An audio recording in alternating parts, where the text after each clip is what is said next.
So what's in a name anyway? Does your name matter to you? If somebody were to call you by another name and refuse to acknowledge the name that your mother and your father gave to you, wouldn't that be insulting to you? Well, what I want to do today is to go over the names of, as the world says, the apostles. I'm going to go over each and every name, and at the end, I think we'll all have a better understanding of what really happened over the course of history in the so-called church. So let's get started here. But wait, before we get started with the names, what about apostle? Well, if you have done your studying, you realize that apostle is a Greek word, a Greek name, not Hebrew.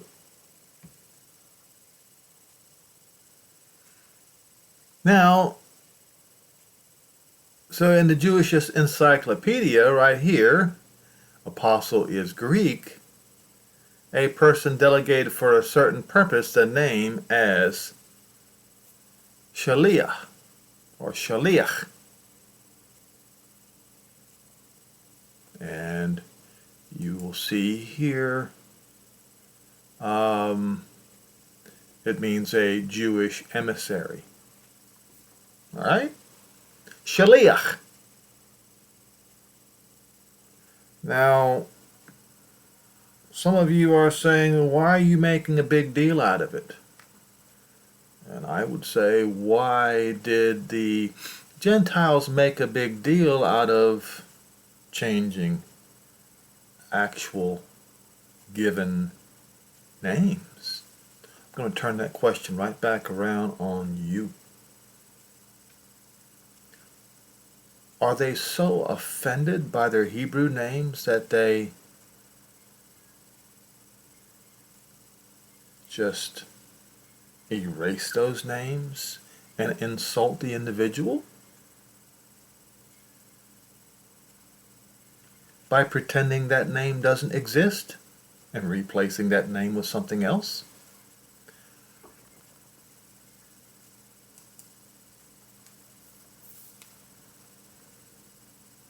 Matthew's name is not Matthew. It is Mattityahu. Do you know what that means? It is the gift of Jehovah, or the gift of Yah. Okay, that's what it means. It's not Matthew, it's not Matthias or Mattithias. It's Mattityahu. All right?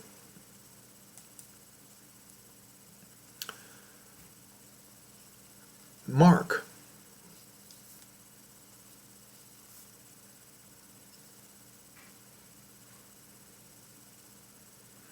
The Hebrew word for Mark is simply Oth, or Aleph, Vav, or Taw. It begins with the first letter of the Hebrew alphabet and it ends with the last letter. It could mean a mark, it could mean a sign or a token. Okay.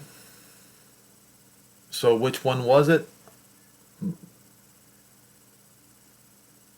It probably was Oath or Oth. All right?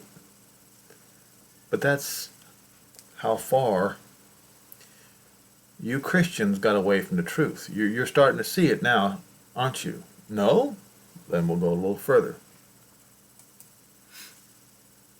All right.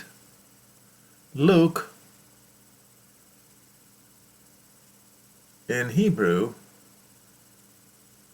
is actually Lucas and Aramaic Luca.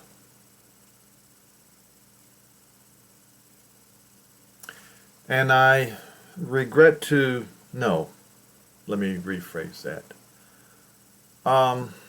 Those of you among the African persuasion who insist that the 12 apostles were all black, Negro, whatever you want to call it. The meaning of the word is white. So Lucas, Luca was not black.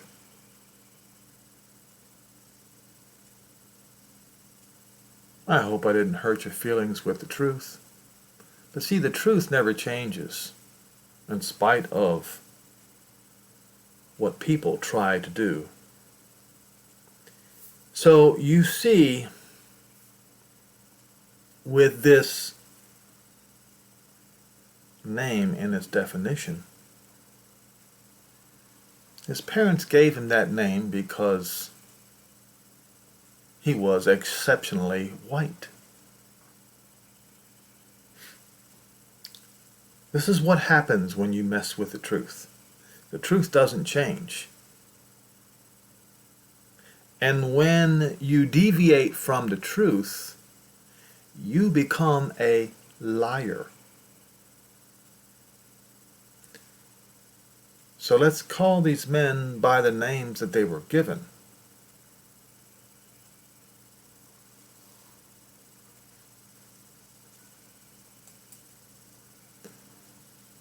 The name for John is, in Hebrew, is Yochanan. It means Jehovah is gracious.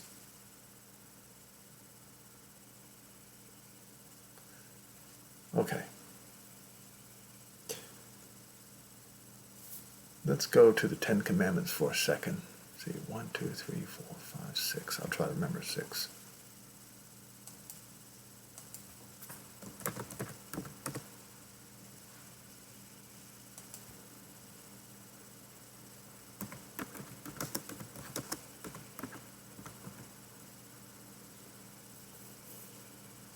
Right. I want to show you something here. When you mess with his name, you are taking his name in vain. It's not when you say it in a, it's not only when you say his name in a slap-hazard manner, but when you mess with his name, when you screw with his name, you are taking his name in vain. And when you replace his name with another name, you are taking his name in vain.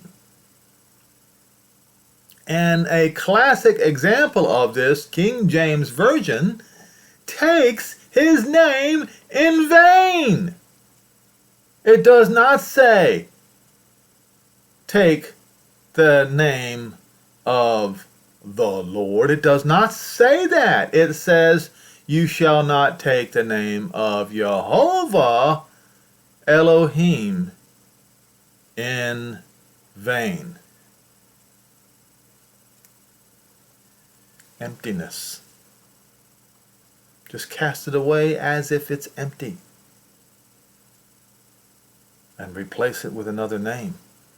Because Jehovah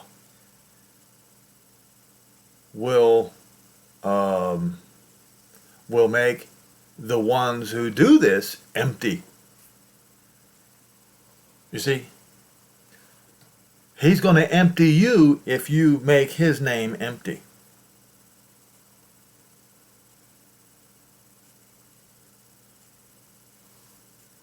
Did you see that? You shall not take the name Jehovah, Elohim, in vain. Jehovah will make him empty that takes his name in vain.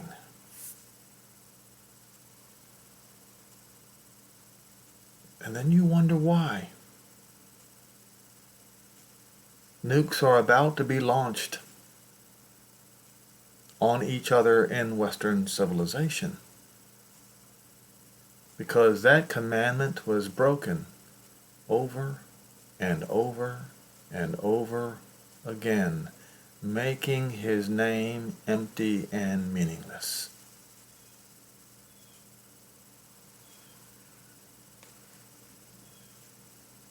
Two, three, four, five, six. So, don't use the name John. Say Yochanan. And I have to tell this to myself. Look, everything that I am learning, I am sharing with the public. Okay? I hold no secrets. I am holding nothing back from the public. Everything that I learn, I am sharing with you. So those of you whose parents gave you that name, you might want to consider changing your name to Yochanan.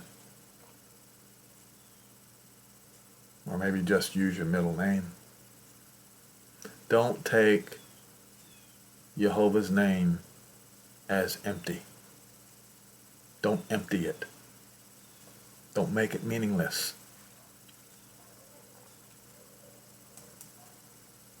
Now, the Shaliach, James, his name was never James. It's Jacob, or properly Yaakov.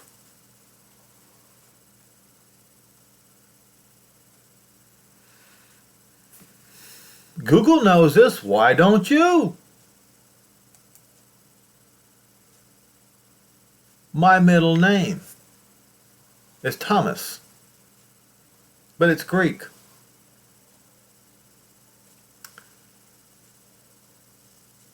His name, probably on the next one. Nope, I'm going to get that in just a second. Is, there we go. I passed it. Ta'om.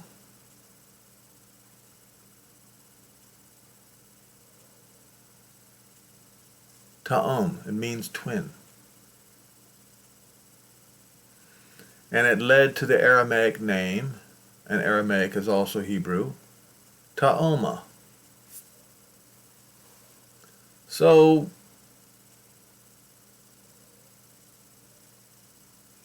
it's better to say Ta'oma rather than Thomas. Thomas is once again a slur of the original name. Now, we're going to stop for a second, and we're going to look at the word Moses, or actually it is Moshe. Now, they say it is derived from the Egyptian Mos, is born and is found, but in Hebrew the name means Savior. And that's where the word Moshiach comes from. You see?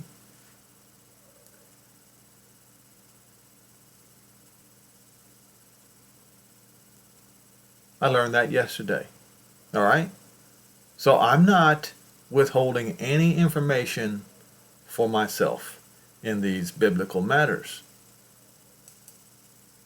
Now, the Hebrew name for Philip, or what was the Shaliach, real name, it's either Fable or official. This is the best that I could find. Probably the first one. But I could be wrong. Now, Bartholomew. The name of Bartholomew is an Aramaic name that is written as Bar-Talmi. Bar-Talmi. It's two words, Bar and Talmi. Means son of Talmi. So Bart is not a reasonable short version of Bartholomew. As you can see, the name once again is corrupted by the other nations. Now, Simon Peter. Nope, wrong. Shimon Kepha. Or Shimon Kephas. That is, Shimon is his given name, and Kephas is the name that Yehoshua gave to him. Not Peter. Peter comes from a satanic name called Deuspater.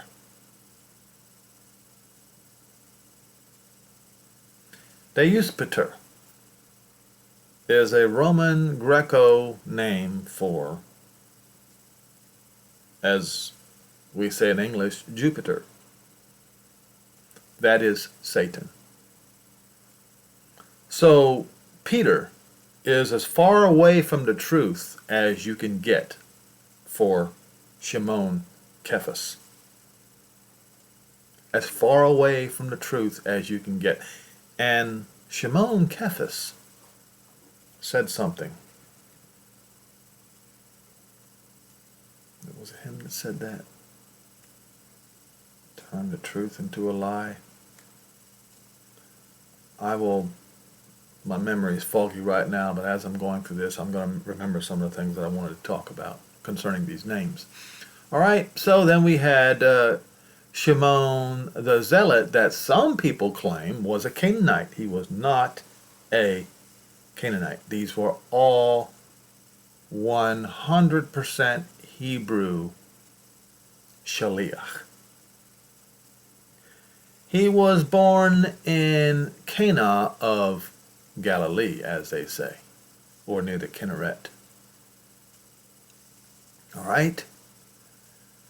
He was Shimon the Zealot, not the Canaanite. So when you see in the scripture they write in Shimon the Canaanite, that is a deliberate, calculated deception that they inserted in there. Born in Cana. Where is Cana? Cana of Galilee is a location of the marriage at Cana, in which the miracle of the turning of the water into wine took place in the... You see what they did? It was a town.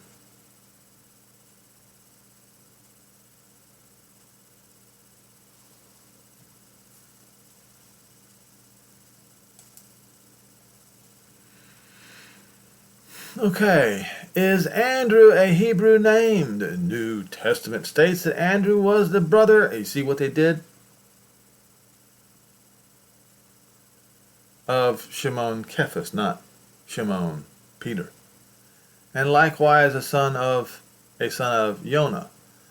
The first striking characteristic of Andrew's name is not Hebrew, as might have been expected, but Greek indicative of certain cultural openness in his family that cannot be ignored. Is that true? No, it's not true. It's a lie.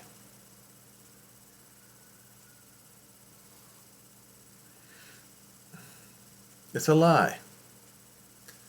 His name was Nader. like Ralph Nader's name.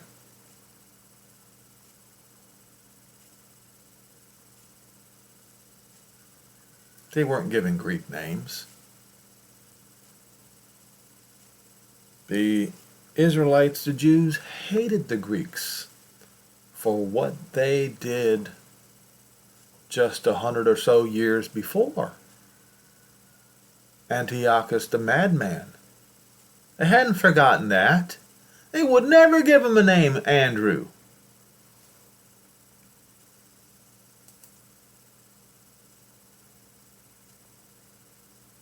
Where was I? Did I go to Thomas twice? Maybe I didn't. So Thomas, feels like I did, comes from the Hebrew word ta'om, meaning twin. Okay, I think we went through that one before. I'm pretty sure we did. All right. His name would be ta'om. Now,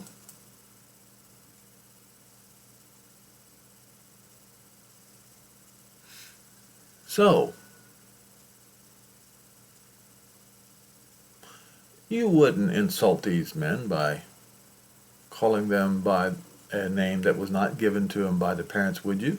I mean, would you do that to your friends?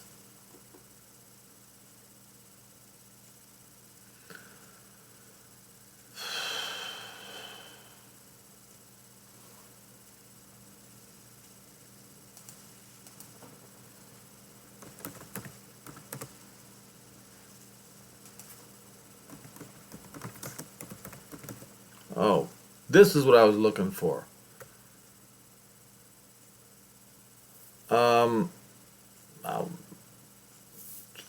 I was about to go there, but then I saw this. I think it's in 2 Cephas 2.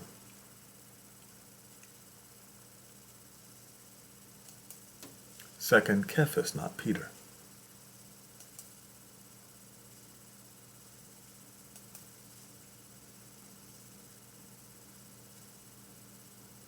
All right.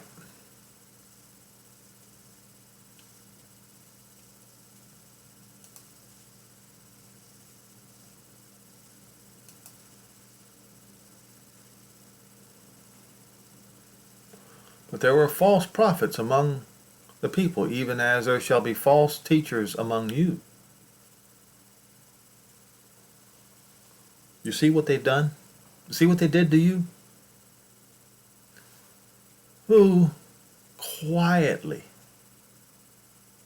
bring in secretly, slip on you, without you being aware, damnable heresies, choices, opinions, even denying the Moshiach that bought him. How do they deny him? How do they deny him? All right? How do they deny him?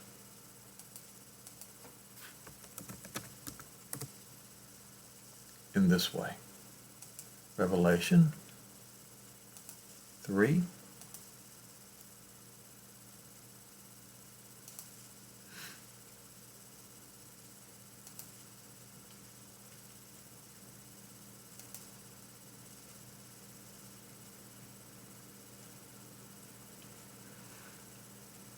Verse 8, I know your works, and because of your works, when he opens a door to the kingdom in Jerusalem, I have set before you an open door. These are Gentiles that he's speaking to, that no man can shut. Why? You have a little strength, and because you kept my word and did not deny my name. How do you deny somebody's name?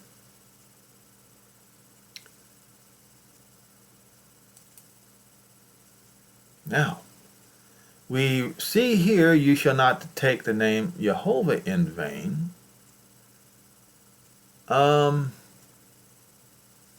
Well, let's continue. We'll find a little bit more information.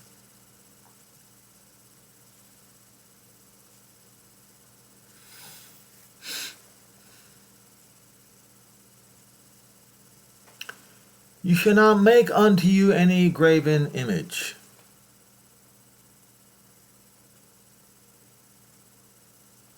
What do you see in all the Sunday churches but a graven image? Or any likeness of anything that is in the sky, or that is in the earth, or that is in the water under the earth, to bow down and worship and serve. Jehovah, not the Lord, Elohim, not God, is jealous, and he will visit the iniquities of the fathers upon the children unto the third and fourth generation of them that hate me. So when you do this, when you take his name in vain, you hate him. When you bow down to this graven image at your Sunday church on Easter, you hate him. This is an act of hatred. And so when you also refuse to recognize the names of the Shaliach, you hate them too. And if you deny the name of the Moshiach, whose name is Yehoshua, you hate him too. You hate him. That's why you call him, as you say, the Antichrist. You hate him. You deny his name.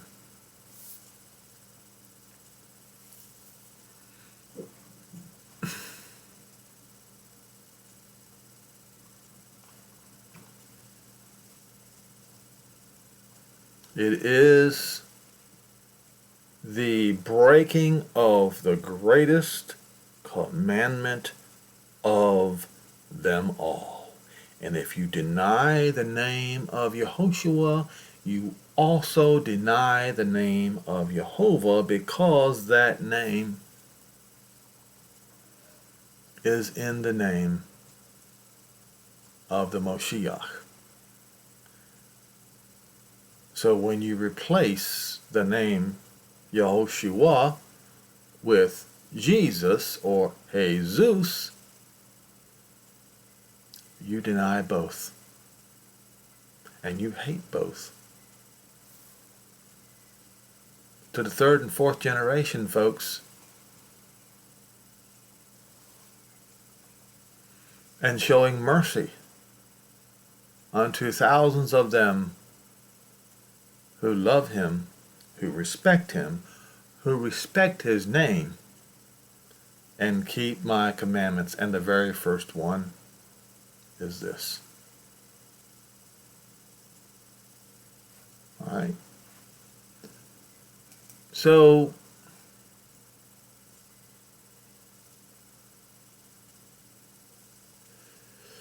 and many are going to follow their pernicious ways by reason of the way the truth will be spoken evil of, be slandered. And through covetousness, through the love for money, they will, with carefully formed, molded words, make merchandise of you. They will take your money.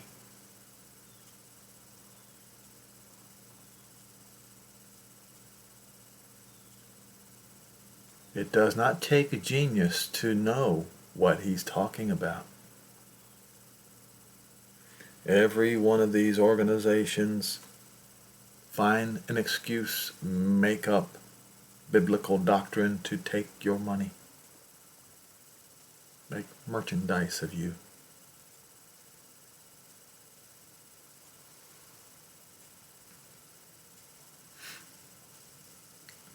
And their judgment has been set a long time ago, and it will not linger. And their damnation, their destruction, will not slumber. Because if Jehovah, not God, did not spare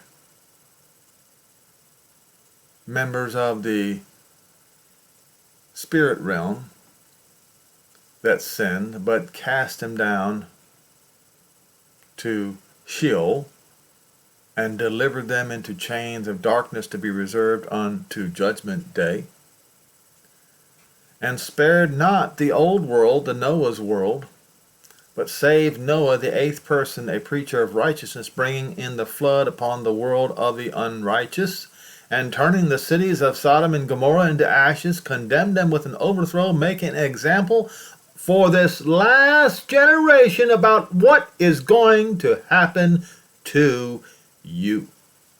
And you can look on your TV screen, on your computer screen, and you can see it right before your very eyes that the judgment is coming.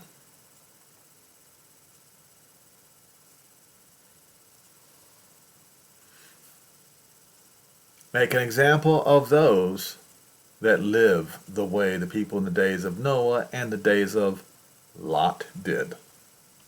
He delivered righteous Lot. And because Lot was vexed with the filthy conversation of the wicked. For that righteous man dwelled among them, and seeing and hearing vexed his righteous soul day after day because of their unrighteous deeds. This is how you should be. Vexed day after day after day about this Sodom and Gomorrah degeneration, the most degenerate generation that I think the world has ever seen.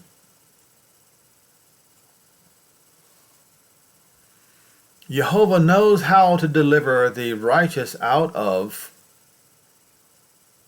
temptation, but this is judgment, and to reserve the unrighteousness unto the day of judgment to be punished.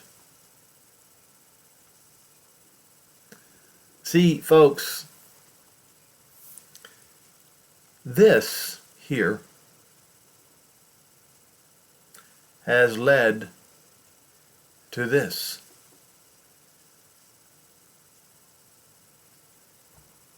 I have told you many times this very thing. How did they do this? Well, once again, somewhere in, is it 3? Is it chapter 3? I'll look in chapter 3. I think it is. All right. No, it was, I gotta, let's see, rest.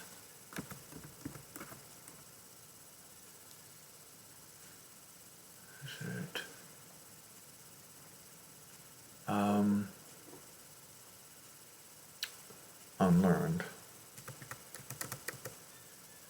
Unlearned.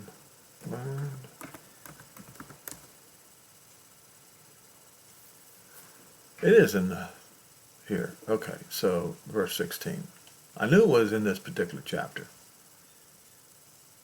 See, this is in the same epistle, which means it is the same topic.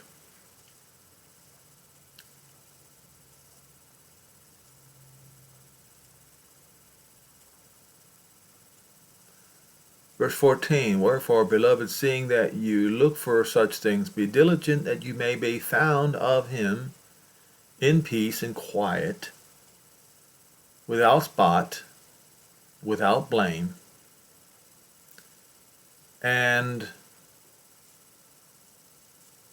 patience and long-suffering of our Moshiach, not soteria, but our Moshiach, because you see, Moshiach means salvation. Even as our beloved brother Paul, according to the wisdom concerning given unto him, has written unto you. Just like in all his epistles, speaking in them these very same things that Shimon Cephas just spoke of. Exactly the same thing. So what do these people who he is speaking of do? Here it is. In which some things are hard to be understood by those who are unlearned and unstable. They twist. See that?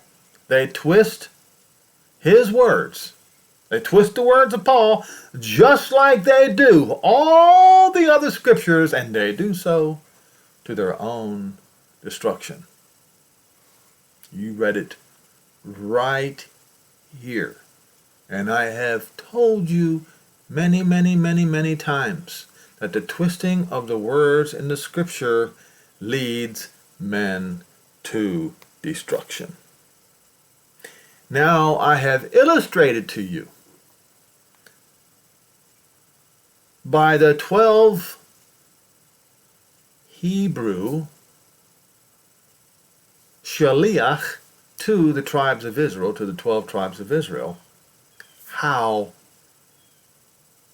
this pernicious, this evil slowly crept into the church, the congregation, I should say, until it became a congregation of Satan.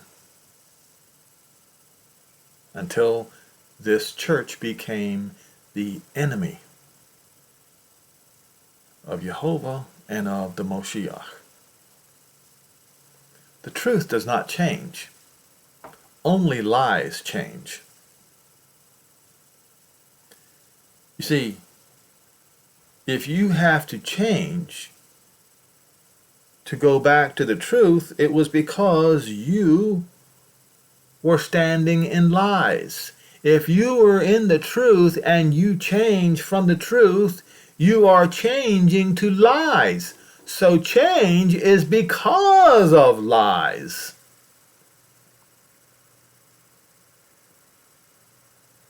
So don't change from the truth to a lie. Change from the lie to the truth.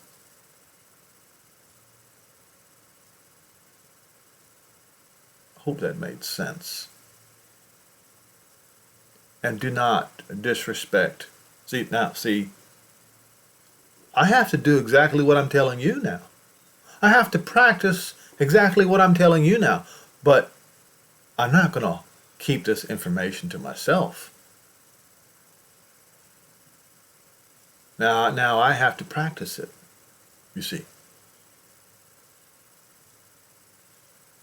So, if you feel like that it's difficult, that it's going to require some change to do this, you're not the only one. You're not the only one. You're not alone. So, I hope you found this video helpful. No, I'm not going to make merchandise out of you. I'm not going to ask you for money. Why would I do that? I would fear that I would be negating my reward if I did that. I don't know why these false prophets haven't even thought about that. Trying to extract money from people so they don't have to work for a living. But anyway, I digress. As I said once again, I hope you found this helpful.